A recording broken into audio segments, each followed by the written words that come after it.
ಭಾರತೀಯ reserve bank, ಜಿಲ್ಲಾ lead bank ಹಾಗೂ ವಿವಿಧ ಬ್ಯಾಂಕ್ಗಳ ಸಹಯೋಗದಲ್ಲಿ ಇದೇ 13ರವರೆಗೂ ಬ್ಯಾಂಕ್ನ ಸೇವೆಗಳ ಕುರಿತು ಜಾಗೃತಿ ಮೂಡಿಸುವ ಅಭಿಯಾನ ಹಾಸನದಲ್ಲಿಂದು ನಡೆಯಿತು. ಈ ವೇಳೆ ಮಾನವ ಸರಪಳಿ ನಿರ್ಮಿಸಿ ಬ್ಯಾಂಕ್ನ ಪ್ರತಿಯೊಬ್ಬ ಖಾತೆದಾರರು ಮರು ಕೆವೈಸಿ ಪ್ರಕ್ರಿಯೆ ಮಾಡಿಸುವಂತೆ ಜನರಲ್ಲಿ ಜಾಗೃತಿ ಮೂಡಿಸಲಾಯಿತು. ಇದೇ ಸಂದರ್ಭದಲ್ಲಿ ನಗರದ ವಿವಿಧೆಡೆ ಬ್ಯಾಂಕ್ ಸಿಬ್ಬಂದಿಗಳು, ಸಾರ್ವಜನಿಕರು ಜಾಥಾದಲ್ಲಿ ಪಾಲ್ಗೊಂಡಿದ್ದರು.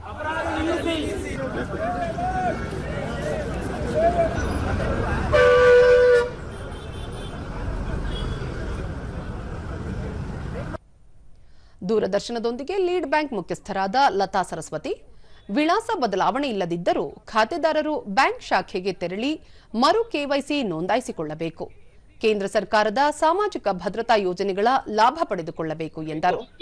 ಕೆವೈಸಿ ಅಂದ್ರೆ ಅದೇ ಸೇಮ್ ಅಡ್ರೆಸ್ ಇದ್ರೆ ನಮಗೆ ಸಿಂಪಲ್ ಫಾರ್ಮ್ಯಾಟ್ ಅಲ್ಲಿ ಮಾಡಿದ್ರೆ ಸಾಕು. ಇಲ್ಲಾಂದ್ರೆ ಲೇಟೆಸ್ಟ್ ಅಡ್ರೆಸ್ ಚೇಂಜ್ ಇದ್ರೆ ಲೇಟೆಸ್ಟ್ ಪ್ರೂಫ್ ಆಫ್ ಅಡ್ರೆಸ್ ಸಮೇತ ವಿತ್ ಫೋಟೋ ಐಡೆಂಟಿಟಿ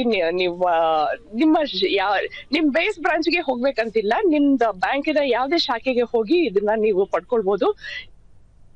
ಭಾರತೀಯ ಸ್ಟೇಟ್ ಬ್ಯಾಂಕ್ನ ಸಹಾಯಕ ಪ್ರಧಾನ ವ್ಯವಸ್ಥಾಪಕ ಕನ್ಹಯ್ಯ ಲಾಲ್ ಗೋಪಾಲ್, ಗ್ರಾಹಕರು ತಮ್ಮ ಬ್ಯಾಂಕ್ ಕಚೇರಿಗಳಿಗೆ ತೆರಳಿ ಮರು ಕೆವೈಸಿ ಮಾಡಿಸಿಕೊಳ್ಳಬೇಕು.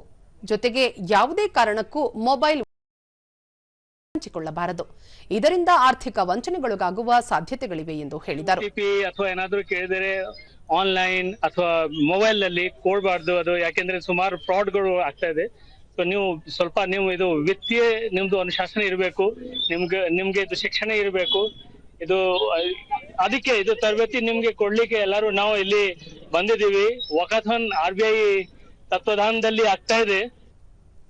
ಅಪರ ಜಿಲ್ಲಾಧಿಕಾರಿ ಜಗದೀಶ್ ಗಂಗಣ್ಣನವರ್, ಜಿಲ್ಲೆಯಲ್ಲಿ 60ಕ್ಕೂ ಹೆಚ್ಚು ವಿವಿಧ ಬ್ಯಾಂಕ್ ಶಾಖೆಗಳಿದ್ದು ಹಣಕಾಸು ಸಾಕ್ಷರತಾ ಅಂಗವಾಗಿ ಮರು ಕೆವೈಸಿ ಮಾಡಿಸುವ ಕುರಿತು ಜನರಲ್ಲಿ ಜಾಗೃತಿ ಮೂಡಿಸಲಾಗುತ್ತಿದೆ ಎಂದು ತಿಳಿಸಿದರು.